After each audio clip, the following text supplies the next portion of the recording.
it's been a minute since I posted the video, so I'm back. Happy Wednesday. I gotta do this real quick because it's almost time for me to get on Zoom for Bible class. But I really want to say this because I've been going through Philippians chapter 4, and y'all know from my post that I go through each verse. So once I finish that, going through each verse, I will post my notes on it.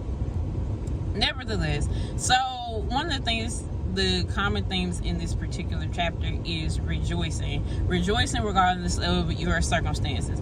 I mean, in this chapter, Paul is in prison telling us to rejoice in the Lord always, no matter what's going on, no matter what's happening around you, no matter what life is throwing at you, no matter, like, it doesn't matter. Just rejoice in the Lord. And I can't help but to think about the fact that we always talk about how we should be thinking positively regardless. This is the chapter that coincides with that. It's biblical. I mean, honestly, and I feel like in this day and time, it is so hard to do that. But if you think about it, if you're looking at a dirty mirror, everything in it is going to look dirty. If you look through a dirty magnifying glass, everything in it is going to look dirty. But if you clean that off and you look through it in a clear picture, a clear space, it looks different. It looks completely different. It might not even really be dirty. That's the same thing that happens in our lives.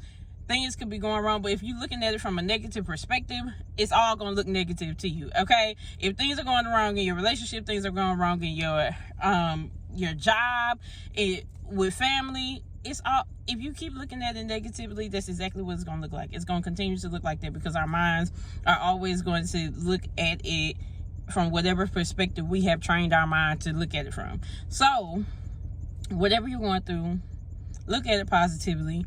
One of the things that helps me the most is that I know the prayers that I pray to God, and sometimes a lot of those situations that I am in is to prepare me for the answer to those prayers.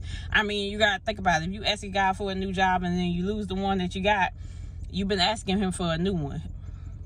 Look, like, you have to look at it in a positive perspective. And I'll never forget, I was working at a school, and the principal there, it was a charter school, and the people that owned it decided to let her go.